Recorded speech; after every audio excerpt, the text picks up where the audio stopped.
Okay, let's jump right into this. I want you to picture something for just a second. Have you ever put dry ice inside a plastic bottle and twisted the cap on tight? If you have, well, you know exactly what happens next. The physical pressure of that dry ice expanding inside a closed container is absolutely intense. It just builds and builds and builds until it literally has nowhere else to go. I want you to keep that image in your head because today we're talking about what happens when your mind becomes that bottle. Welcome to This Explainer. Today, we are unpacking some really fascinating insights on emotional suppression, and specifically looking at 6 clear signs that you might be bottling up your feelings. The fundamental concept we're dealing with here is that unexpressed feelings don't just magically vanish into thin air. They don't just evaporate. Instead, they pressurize. They stay locked inside of you, constantly looking for a way out. So, here is exactly what we're going to cover today. First, the dry ice metaphor. Second, internal avoidance and distraction. Third, the public mask. Fourth, externalizing the pressure. And finally, using your emotions as first intel. All right, starting with section 1, the dry ice metaphor. It honestly works just like a simple physical reaction. Step 1, the solid CO2 from the dry ice turns into an expanding gas. Step 2, the bottle actually starts to physically swell up with all that immense pressure. And then step 3, you get a sudden pop and a massive explosion. Bottling up your emotions operates on that exact same physical logic. There's a strict time limit before that metaphorical emotional bottle just explodes. You cannot contain it forever, and eventually it's going to be incredibly hard to safely release that pressure. So, the absolute first step in processing your emotions properly is recognizing that you're closing yourself off in the first place. Moving right along to section 2, internal avoidance and distraction. This is where we start to see the inward facing signs. People naturally try to distance themselves from that rising pressure. Think about these super common behaviors for a second: mindless scrolling on Instagram, guilty binge watching of The Good Place, self destructive habits like drinking or smoking, escaping for hours into video games, or honestly, even just oversleeping. We all do these things from time to time, right? But I want to ask you directly, do you find yourself leaning on these specific behaviors whenever you start to feel uneasy? Because a totally telltale sign of suppressing your emotions is avoidance. It's this constant gnawing need to distract yourself just to avoid thinking about how you actually feel.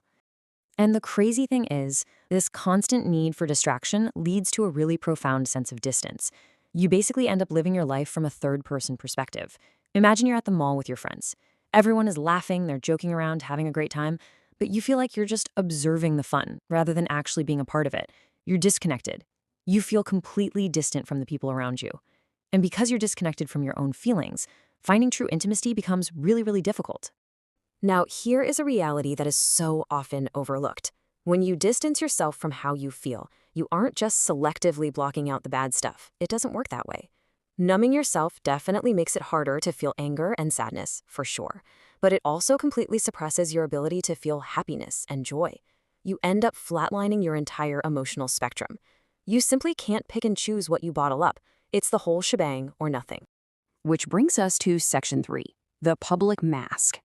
We've talked about internal distancing, but let's look at how this creates a totally fractured identity when you're around others. There's a stark divide here. On one side, you have the private self. When you're all alone, you might feel totally exhausted, highly anxious, or just completely jaded. But then there's the public self. This is the version your friends see. They think you're super confident and incredibly calm. You might even be the designated clown of your friend group. Bottling up emotions creates this massive divide between who you actually are behind closed doors and how others perceive you. You're basically wearing two entirely separate faces, and it can leave you feeling like absolutely no one truly knows the real you. Honestly, you might not even be sure who you are yourself. Let's just slow down for a second and reflect on this really powerful thought from activist Bryant McGill. He says, to know yourself is to love yourself, and to welcome and love all the emotions that come with you. That really hits home, doesn't it? If you aren't welcoming all of your emotions, you aren't fully knowing or loving yourself. We have to actually integrate our true feelings into who we are, rather than constantly hiding behind that confident public mask we just talked about. But what happens when that mask finally slips? Section 4, externalizing the pressure.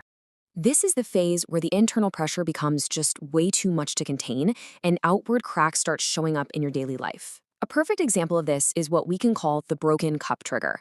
Imagine this scenario. Let's say your partner is washing the dishes and they accidentally drop a cup and it breaks. Suddenly, out of nowhere, you feel your blood boiling. You erupt with overwhelming anger over something that is, relatively speaking, incredibly minor. If you're someone who rarely ever yells or cries, but you absolutely explode over small issues like a broken cup, that outburst is a massive sign of deeper suppressed troubles bubbling up. It's literally the dry ice exploding. And science backs this up beautifully. A study out of the University of Texas, published in the Social Psychological and Personality Science Journal, looked at exactly this. They had subjects watch these horribly disgusting film scenes. Group A was told to suppress any reaction or emotion while watching. Group B was told they could express themselves normally. Well, afterwards, the researchers found that Group A, the ones who bottled it all up, were significantly more aggressive than Group B. So, bottling up your emotions doesn't dilute them at all. It actually makes them far more powerful and way more volatile.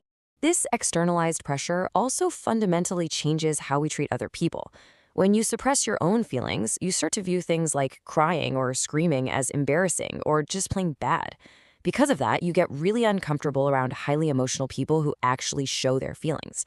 You might struggle with how to react to their distress and find yourself completely unable to offer any real comfort. When emotions hold a stigma and represent pain for you personally, it becomes incredibly difficult to be around, let alone support, anyone else who is feeling deeply. So, how on earth do we stop this cycle? That leads us to our final section, emotions as first intel. Let's talk about how to safely release that pressure valve before the whole bottle pops. Here is the core challenge for all of us. We need to find the cause instead of just numbing the pain. So many of us feel completely powerless over our own lives. We avoid confrontation at all costs. But look, even if you bottle your emotions, the anger and the sadness don't leave. They are still right there. So I want to challenge you to regain power over your life by actively thinking about what makes you upset, rather than just constantly dodging it. Psychologist Perpetua Neo offers this absolutely brilliant way to reframe this. She says, emotions shouldn't be so fear-inducing. They are our first intel in a war because they're often a sign that something is wrong and needs fixing. I just love that perspective. Your emotions aren't the enemy here. They are vital data. They exist for a real reason.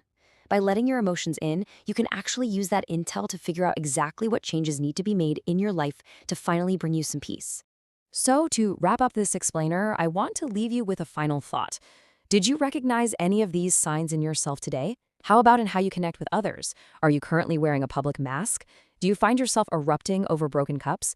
I highly encourage you to just take a moment today and actively audit your own emotional habits. Ask yourself, are you a pressure cooker waiting to pop? Or are you utilizing your emotional intel to actually make your life better?